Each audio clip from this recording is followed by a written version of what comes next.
Hey guys, welcome back to World Mechanics. Our mission here at the garage, guys, is to save you as much money as we can. That's why we make these absolutely free videos. Let's go ahead and start on it now.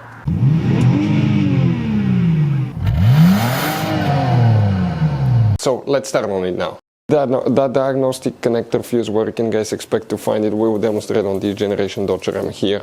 What you need to do first, guys, open the hood. Under the hood, right here, right in front of the car battery, guys, you have that cover, okay, right here. That's your fuse box, main engine fuse box. It has two tabs, one here, one there. Press them, it will open.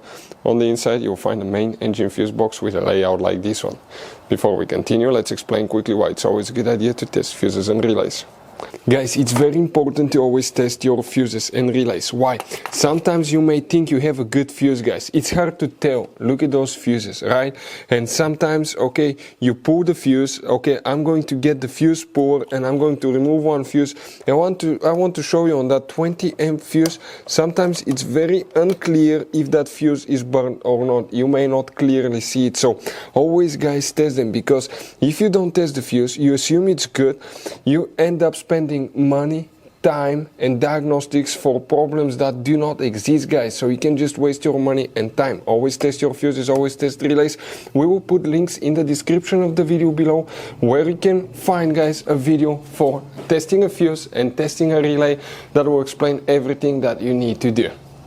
If you guys need to buy any parts, tools for your Dodge Ram, fuses, relays at a really good price, quick shipping, that way you do not waste money and time, we're going to put a link in the description of the video below for your convenience. Please check it out.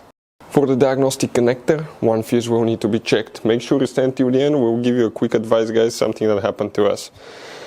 The fuse that we're talking about, guys, is fuse number 44. It's that fuse right here. But guys, now you have all kinds of different fuses and relays. We will always recommend to buy some spare ones, keep them in the glove box, because if you're in the middle of nowhere or small town and you guys need a replacement, you're stuck. It happened to us, and we want that to, we don't want that to happen to you guys. So buy some spare ones. Hopefully the video will be helpful. Thank you for watching. Hopefully, guys, the video was helpful. Please do not forget to comment, like, subscribe. That way we can keep making these absolutely free videos. Guys, we have more than 19,000 free repair videos on our YouTube channels that can, guys, save you thousands of dollars in future repairs. Check them out. Thank you guys for watching and see you next time.